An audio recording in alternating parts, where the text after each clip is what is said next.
The 12 years of exile were over. The Pandavas must now go into hiding. Yudhishthir sat down with his brothers and his wife Draupadi and said, "As per Lord Dharma's advice, we should spend the 13th year in Matsya, the kingdom of Virat, as a servant of the king. I will take the guise of a dice player and propose King Virat to accept me as his court dice player. I will play with him, advise him, and entertain him." "Bhim, what would you do?"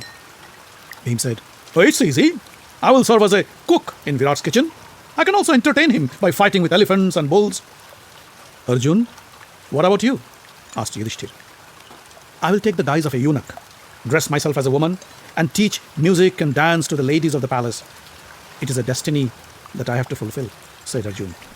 Nakul said, "I am an expert with horses. I know all about them and can treat their illness. I will take refuge in King Virat's stable as his horsekeeper." Sahadev said, "I will be the caretaker of King Virat's cattle.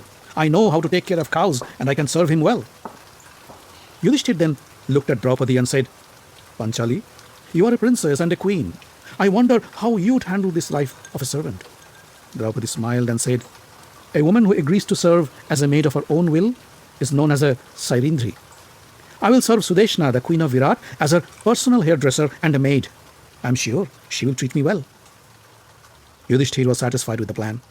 He said, "Well then, let's prepare for our life in the kingdom of Virat. Let's see what fortune awaits us there." Yudhishthir summoned the men and women who had been accompanying him during their exile and said, "Friends, as per our agreement with Duryodhan, we must now spend a year in hiding. You have supported us and cared for us all these years. Now we must part our ways. We cannot afford to let anybody know about our whereabouts. I request you go back to Panchal and wait for us. If anybody asks, say you don't know anything about us." Dhaumya, the Pandava priest, held Yudhishthir's hand and said, "Yudhishthir, you have always been a king, and never before did you serve a king as his employee. You may be aware of the norms and rules of a commoner, but let me give you some advice on how to be a royal servant. You may be the king's favorite. Still, never ride the king's chariot or sit on his throne. If not asked, do not offer the king any advice. Do not try to be friends with the queen or the ladies of the palace. Do not do the smallest of tasks without the knowledge of the king. While expressing an opinion, try to say what the king likes and what is good for him, but prefer that which is beneficial to him. Do not sit in front of the king. Always sit on his right or left. Do not try to correct the king if he tells a lie. Do not show off your knowledge or prowess. Do not touch your mouth, shake your legs, or speak loudly in front of the king. If you experience something funny in the court, do not laugh like a maniac. One who tolerates insults and awards with nonchalance, one who doesn't feel perturbed to do any job that is asked of him, only he deserves to live in the palace and earn the king's trust. Use the costumes and jewelry given to you by the king, and you will be his favorite. Yudhishthir, follow these rules for a year, and you will emerge from your exile a winner." Yudhishthir bowed to Dhaumya and said, "Thank you for your advice." Dhaumya blessed the Pandavas, mounted his chariot, and head towards Panchal, the kingdom of Drupad. The Pandavas began their trek on foot down the bank of river Yamuna towards the Matsya kingdom. Walking through the perilous paths to the mountains and forests, they arrived at the outskirts of the state of Matsya. The long journey has made them frail and weak. The sun tanned their skin. The harsh weather tattered their clothes. Long hair and beard covered their faces. It was hard to recognize them as the rulers of Indraprastha. If someone asked, they'd introduce themselves as hunters. Before entering the capital city of Virat, Yudhishthir said, "If we entered the city with our weapons, people would be worried and concerned about our intentions. Most warriors know Arjun's Gandiv. They would recognize us the moment they see it." Arjun said, "You are right. We cannot carry our weapons into the city. I saw a huge sami tree on a hill near the cremation ground. We can hide our weapons in the tree and nobody would dare to touch them." The Pandavas went to the sami tree near the cremation ground and put down their weapons. They unstrung their bows and tied the weapons together to make a tight bundle. Nakul climbed up the tree and fastened the bundle to a strong branch near the top, such that it is well protected from the rains from above and curious eyes from below. Then he pulled a half-burnt dead body from the cremation ground and tied it to the tree. The stench from the decomposing body would help keep people away. Few shepherds who were roaming nearby were curious. Nakul said, "She's our deceased mother. She was more than 80 years old. We tie our dead to a tree. That is our funeral ritual." The shepherds went away. The Pandavas then shaved, took a bath, put on new clothes, and entered the city of Virat. King Virat was enjoying his day in the court when a tall and handsome young man entered and bowed to him. The majestic man startled the men in the court. His regal appearance, his royal demeanor drew attention from everybody. The enchanted King Virat asked, "Who are you? Tell me, what can I do for you?" With a gentle and deep voice, the man said, "My name is Kanka. I am a Brahmin. I have lost everything and have come to you to find a job. I used to be King Yudhishthir's friend. I am a skilled player of dice and I used to play with Yudhishthir." Virat said, "I will give you whatever you ask for. You are suitable to be a king. If you so desire, you can rule my kingdom on my behalf."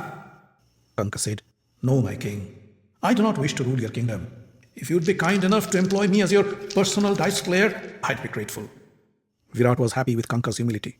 He said, "My dear Kanka, I love to play dice. From today, you will be my friend and personal dice player." He addressed the men in the court and said, "From today, treat Kanka with the same respect you treat me. Kanka is my friend and he is no different from me. Kanka, you will stay in my palace for as long as you wish. You can go anywhere you want.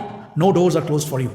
If anybody shows any disrespect, let me know and I'll take the most severe action." Kanka bowed to Virat and said, "Thank you, my king. You are most kind." Virat held Kanka's hand and asked him to sit on the throne next to him. Thus, Yudhishthir found his place in the court of Virat as Kanka, the dice player. The next day, Bhim arrived in the court of Virat. He wore black garments and carried a bunch of cooking utensils in his hand. Bhim bowed before the king and said, "O king, I am Ballav, the cook.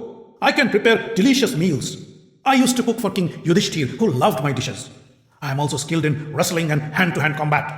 I can feed you with my cooking skills and entertain you as a fighter." Virat was moved by Bhim's stature and poise. He said, "From today, I employ you as the head chef of my kitchen." Draupadi, with her hair tied up in a knot and wearing a dark costume, was roaming around the quarters of the queen of Virat. Sudeshna, the queen, saw her from a rooftop and was mesmerized by Draupadi's beauty. She asked her maid to bring Draupadi to her room. When Draupadi stepped into the room, the women stared at her in amazement. They have never seen a more beautiful and charming woman in their life. Sudeshna noticed their appreciation. She looked at Draupadi and said, "Who are you? Why were you roaming outside my palace?" Draupadi bowed to pay her respects. With folded palms, she said, "O queen, I am Sairindri, the hairdresser. I wish to serve you." Sudeshna stood up and walked around Draupadi to take a closer look. "You have a perfect body and you are as pretty as a goddess," said Sudeshna.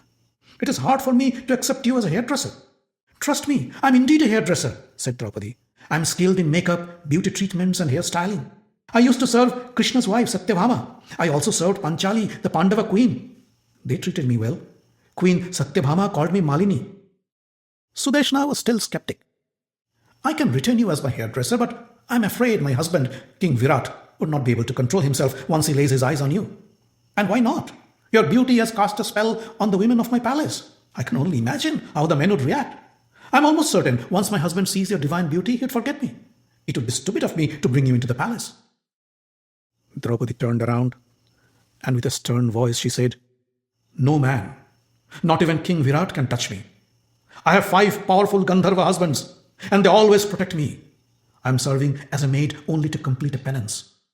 If a man lusts for me, he'd die a painful death in the hands of my husbands the same night."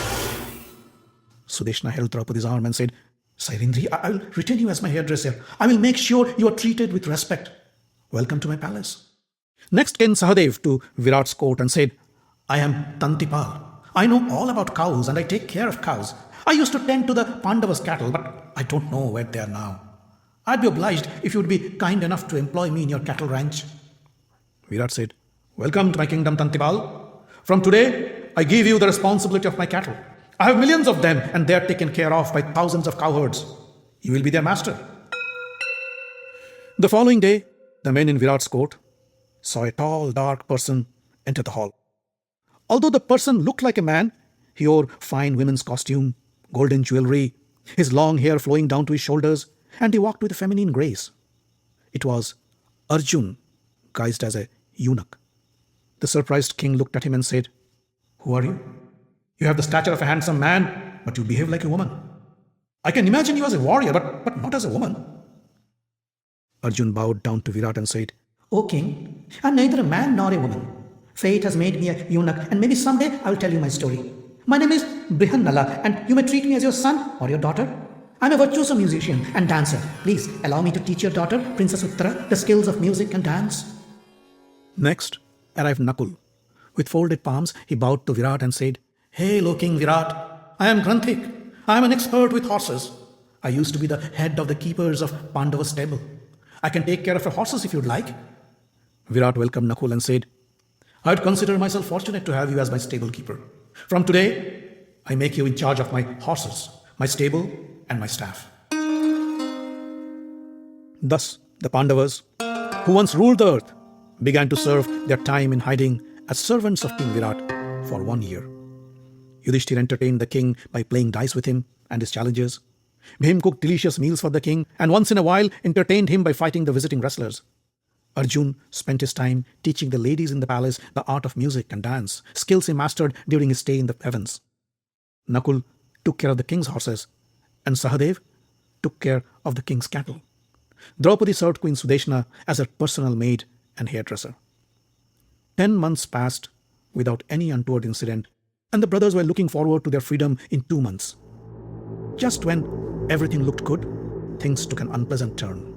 And once again, Draupadi's beauty posed a major challenge and threatened to reveal their identity to the world.